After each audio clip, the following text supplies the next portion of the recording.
eh bien là on est bien placé au cœur du problème. Hein. On ne sait pas très bien comment sont attribués les logements sociaux, personne ne nous le dit. C'est souvent par copinage ou en tout cas par le fait de pousser plus les uns que les autres. Et là, eh bien, il faudra mettre en place des critères objectifs hein, et que les choses soient transparentes, que l'on dise ouvertement, à l'occasion des conseils municipaux par exemple, pour quelle et telle raison, pour telle et telle raison, pourquoi tel et tel appartement a été attribué plutôt qu'à une famille plutôt qu'à une autre. Je pense que cela réduirait et réduira de façon drastique les tentations de copinage et de... Voilà, je crois que j'ai pas besoin d'en dire plus. Hein. Il y a plus de 3000 demandes par an, et il y a 300 demandes qui sont satisfaites seulement. Alors bien entendu, on ne peut pas non plus continuer à construire, à faire du béton. On nous a dit que l'obligation légale par la loi SRU, c'est 20% de logements sociaux. Salon a dépassé 27% de logements sociaux. Donc on ne peut pas continuer à engager ce type de construction. D'autant que, je ne sais pas si vous le savez, mais à chaque fois qu'un bailleur social souhaite construire et donc a un projet, la ville a l'obligation légale de se porter caution sur l'achat et sur l'emprunt, sur 55% de l'emprunt au minimum. Et ce sont des emprunts qui sont quarantenaires, cinquantenaires généralement. Donc, c'est pas anecdotique ce que je dis. Hein. Rappelez-vous l'affaire de la Sémitsap, à l'époque où Franco a perdu, au moment où Franco a perdu la mairie, les Vinières. L'opération des Vinières était une catastrophe.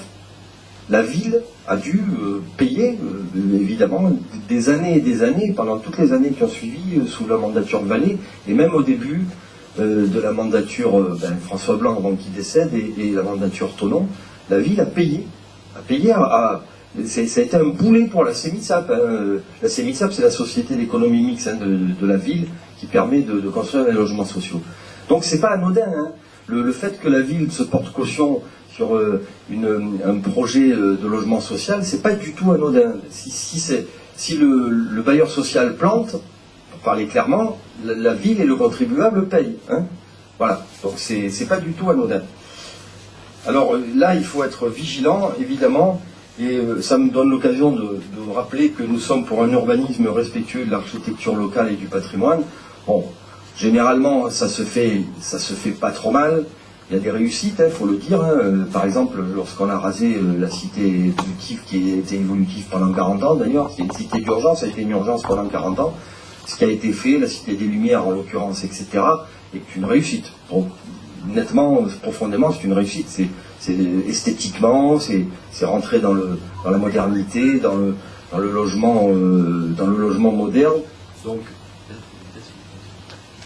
et donc ces critères sont importants parce que je pense que d'abord il y a les critères d'urbanisme qui sont drastiques maintenant, mais par le passé, heureusement qu'on ne le fait plus, on a à peu près fait n'importe quoi, surtout dans les années 70.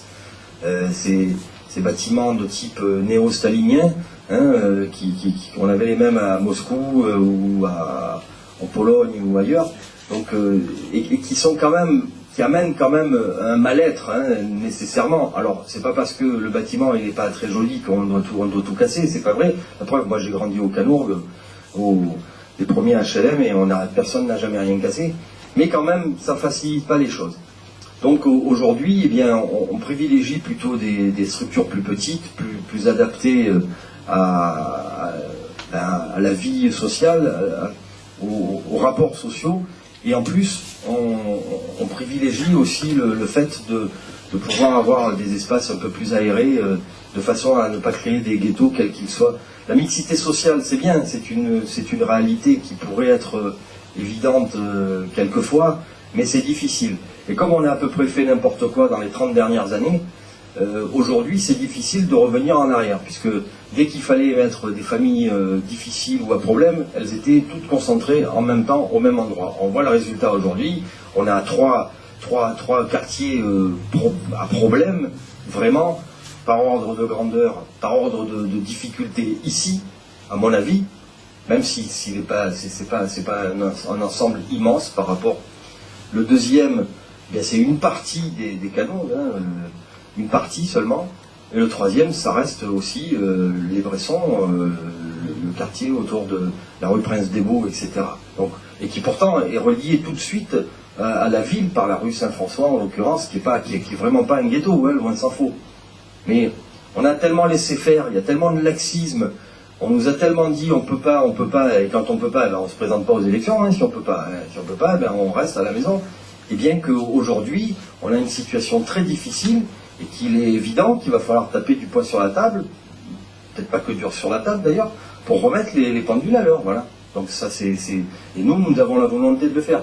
On ne peut pas plaire à tout le monde, hein, comme dit l'émission. Hein. Il y a un moment donné où il faut remettre les choses à plat pour l'intérêt général et pour le bien de tous. Hein. Parce qu'en fait, on sait que là, comme ici, comme là-bas, comme dans l'autre quartier, ce sont des poignées, hein, vraiment des toutes petites minorités qui pourrissent la vie de tout le monde.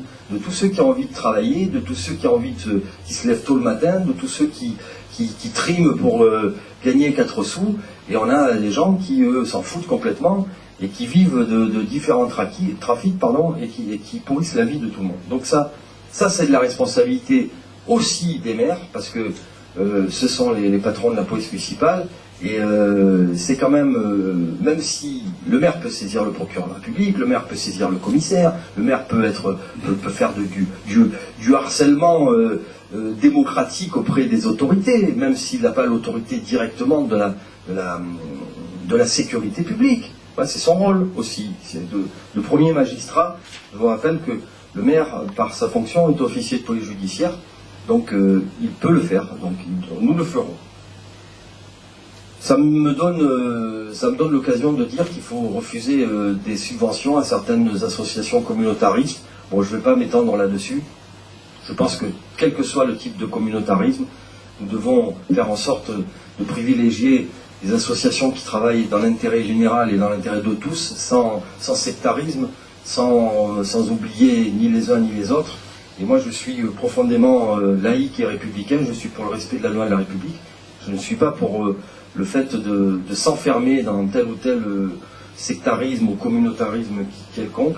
Et en tout cas, si certaines associations de type communautariste veulent fonctionner, eh bien elles fonctionneront avec leurs membres. Donc tout à fait le droit, la Constitution le leur permet, mais pas avec l'argent public. L'argent public qui doit servir à l'intérêt général et à l'intérêt de tous.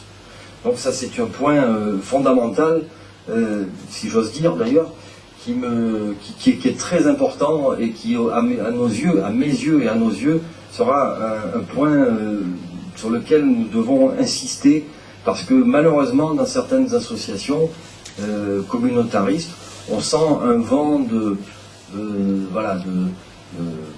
espèce de pieuvre là qui se met en place, et avec une vision un peu rétrograde du monde. Et là, nous ne le voulons pas. Et donc, défendre la laïcité républicaine dans tous les secteurs de la vie municipale, les cantines scolaires en l'occurrence, les piscines municipales. Aujourd'hui, à Salon, il n'y a pas, fort heureusement, d'horaires séparés entre les hommes et les femmes. Il y a des horaires séparés ? J'ai eu la confirmation hier. Ah bon. Bon, donc ça c'est tout à fait inacceptable. Voilà, tout à fait inacceptable. D'abord parce que je pense que la loi et que nous devons tendre vers au maximum vers l'égalité homme-femme, là que ce soit en termes de droits et en termes de devoirs bien sûr. Donc il est tout à fait inacceptable qu'il y ait des horaires séparés. Il est tout à fait inacceptable que certains considèrent que les femmes ne sont pas à leur place à tel endroit, ou en tout cas, donc ça c'est tout à fait inacceptable. Donc si tu me le confirmes, je ne sais pas où, à quel moment, mais en tout cas, si ça ne se fait pas, ou si ça se fait de façon déguisée, ça ne se fera plus. Là aussi, la piscine municipale est un lieu public, ouvert à tous.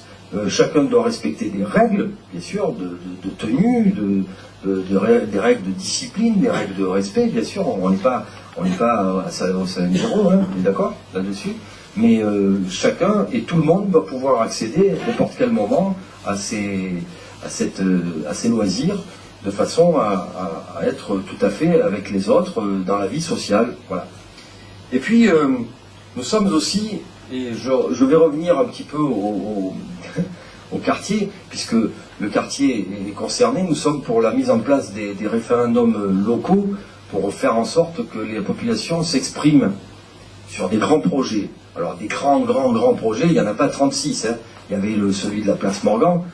En l'occurrence, il faudra sûrement revoir la part commerciale qui n'est pas encore faite hein, du projet, mais personne n'a été consulté. Il y a eu des consultations normales de l'urbanisme avec le commissaire enquêteur, etc. Il y a eu des discussions avec les CIQ, mais il n'y a pas eu de référendum local. Vous savez que la loi le permet. La loi permet de faire un référendum, d'en appeler à la population.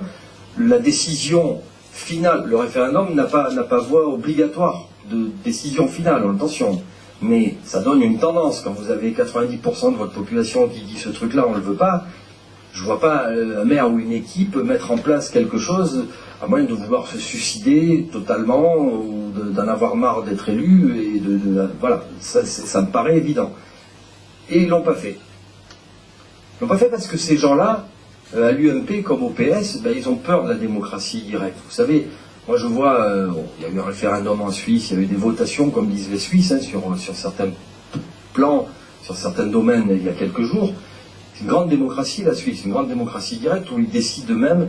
Et vous savez que les référendums d'initiative populaire permettent, au bout d'un certain nombre de signatures, d'engager un référendum et les autorités ont l'obligation de l'engager. À partir du moment où il y a, je ne sais plus si c'est pas 500 000 en Suisse, 500 000 signatures validées, il y a les services des ministères qui vérifient, qui valident les signatures. Hein, il y a eu un reportage sur la Suisse qui a été fort bien fait par ailleurs, et ça fonctionne bien.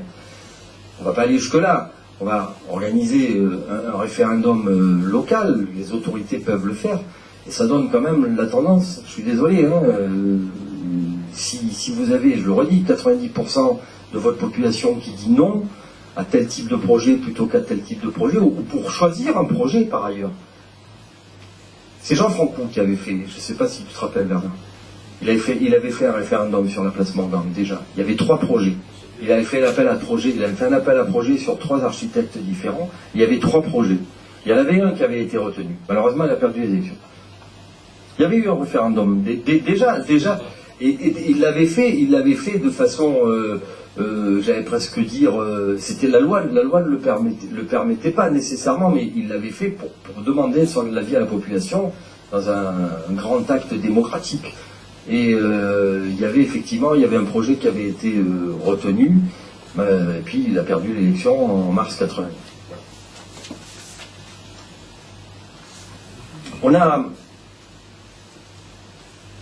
Oui, alors pour revenir à la sécurité, ce qui ne se fait pas dans cette ville, évidemment, puisque vous avez vu que ce soit en termes de tags, que ce soit en termes de tout ça, on laisse faire, on nettoie même plus d'ailleurs, hein, il y avait un service de nettoyage qui le faisait assez rapidement. Je suis pour que la ville engage fermement et rapidement des actions possibles visant à mettre fin...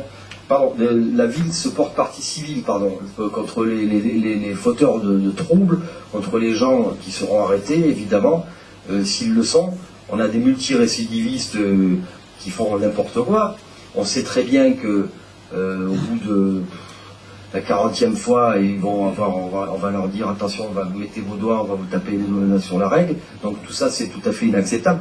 Je pense que la ville doit se porter partie civile à chaque fois et doit faire en sorte que quand les gens qui mènent ces troubles-là sont arrêtés, enfin, eh bien, il y ait des actions judiciaires qui soient... Mais personne ne le fait. Toujours pareil, par lâcheté, hein, par lâcheté, par clientélisme, hein, tout simplement. Hein, tout simplement. Et je crois que tout ça, mis bout à bout, ferait que ça se sait d'abord, premièrement, même si ça ne va pas très loin en termes de sanctions, mais ça se sait. Et puis, après tout, pourquoi pas sanctionner, ou en tout cas, dire qu'on risque de sanctionner les familles, les parents. Il y a des parents avec ces jeunes, entre guillemets, qui agissent de telle et telle manière. Donc tout ça, bien, tout le monde s'en fout, excusez-moi du terme un peu grossier, mais tout le monde s'en tape aujourd'hui. Et bien, le laxisme amenant le laxisme, nous sommes pour la tolérance zéro, et ça fait partie de la mise en place de la tolérance zéro, chose qui a fonctionné, alors on ne va pas se comparer à la ville de New York, mais qui a fonctionné à New York, Et lorsqu'on applique ce type de politique, eh bien ça fonctionne. En contrebalance, évidemment, il faut continuer tout type de politique de prévention. Il faut augmenter le nombre d'animateurs sociaux. On est bien d'accord que là-dessus, il faut continuer à ce travail parce que il faut améliorer l'alphabétisation de certaines familles difficiles. Nous sommes pour l'assimilation. Si on veut assimiler des populations, il faut les rendre françaises, voilà, de toutes origines. La France est un grand pays d'assimilation qui a assimilé des populations venant de toutes origines dans l'histoire, espagnols, italiens, d'Afrique du Nord, et qui sont devenus français et fiers de l'être. Donc je ne vois pas pourquoi aujourd'hui on continuerait à laisser faire les choses, à se dégrader. Et moi je préfère qu'on parle des grands auteurs et qu'on parle du théâtre et qu'on fasse de l'alphabétisation, qu'on amène les enfants vers le haut, vers la culture vers le haut, que vers le bas, et vers certaines sous-cultures de rue aujourd'hui qui les amènent à se dégrader et en tout cas à avoir une culture tout à fait limitée et avoir une incompréhension du monde. La difficulté, c'est que le monde est complexe pour expliquer, aujourd'hui, pour avoir une vision réaliste, objective du monde, ça devient de plus en plus compliqué. Les schémas sociaux, sociétaux, quels qu'ils soient, sont de plus en plus complexes. Et les rapports entre les institutions, les rapports entre les corps intermédiaires, les corps sociaux, les rapports entre les nations sont compliqués et complexes. Et aujourd'hui, on a tout un tas de gens, de nos concitoyens, qu'on a l'occasion de croiser au porte-à-porte, qui ont baissé les bras. En fait, qui ont baissé les bras depuis longtemps, qui plutôt ne pas savoir ou voilà. Alors ça laisse de beaux jours à ceux qui dirigent aujourd'hui, hein, et comme le disait Jean-Marie Le Pen dans les années 90, c'est rose bonnet et bonnet rose, n'est-ce pas? C'est les mêmes en fait, c'est l'UMPS, hein, comme dit Marine, c'est l'UMPS. Eh bien l'UMPS a montré son échec quand même depuis plus de 30 ans. C'est quand même extraordinaire, je veux dire. Dès qu'on a passé le cap des 30 glorieuses, c'est-à-dire au premier choc pétrolier de 74, sous Giscard, eh bien ça n'a été que catastrophe sur catastrophe. La prise de pouvoir par Mitterrand n'a pas arrangé les choses. Je vous rappelle qu'au bout de 2 ans de soi-disant de politique où on a commencé à être très dispendieux, il y a eu une politique de rigueur qui a été mise en place, il y a eu 3 dévaluations du franc. 3 dévaluations du franc. On n'en est pas mort, hein, mais bon, on n'en est pas mort, mais comme on avait commencé en 74 à laisser tomber le financement de l'État par la Banque de France et qu'on avait, sous l'impulsion de Pompidou, qui était fondé de pouvoir de la Banque Rothschild, je le rappelle quand même, sous l'impulsion de Pompidou, on est donc passé à l'emprunt auprès des marchés financiers, et bien aujourd'hui, et ça a un rapport avec la municipale, puisque la moitié du budget municipal vient de l'État, hein, vient des dotations de fonctionnement, dotations d'équipement, de la DSU, tout type de dotation. Donc la moitié, c'est peut-être plus de la moitié des budgets municipaux, sont des reversements des budgets nationaux. Donc aujourd'hui, quand on parle de 2000 milliards d'euros multipliés par 6,59-55 pour retraduire en francs, ben excusez-moi du peu, quoi. Je sais pas, on a une dette abyssale, ça a l'air de gêner personne. Alors on nous parle d'économie de bouche-chandelle, là on tape toujours sur les mêmes, et je reviens aux mêmes commerçants, puisque les classes moyennes, commerçants, les artisans de proximité, hein, les belles années sont loin derrière, hein, maintenant. Bon, les gens arrivent à peu près à vivre correctement, mais tout juste. Et puis bon, vous avez plus de réception de factures et de taxes diverses que de bonnes nouvelles en général. Voilà. Donc, je ne parle pas de la TVA parce que la TVA, elle ne vous appartient pas. La TVA, elle ne vous appartient pas. Là, vous faites des auxiliaires du fisc quand vous prenez la TVA. Parce que la TVA, c'est... Mais le reste, et j'en parlais tout à l'heure, je suis profondément... C'est une taxe injuste, la TLPE, en plus. Voilà. Donc, je trouve que c'est une taxe injuste et qui vraiment empêche. Si vous n'aviez pas cette taxe, peut-être vous feriez un investissement supplémentaire.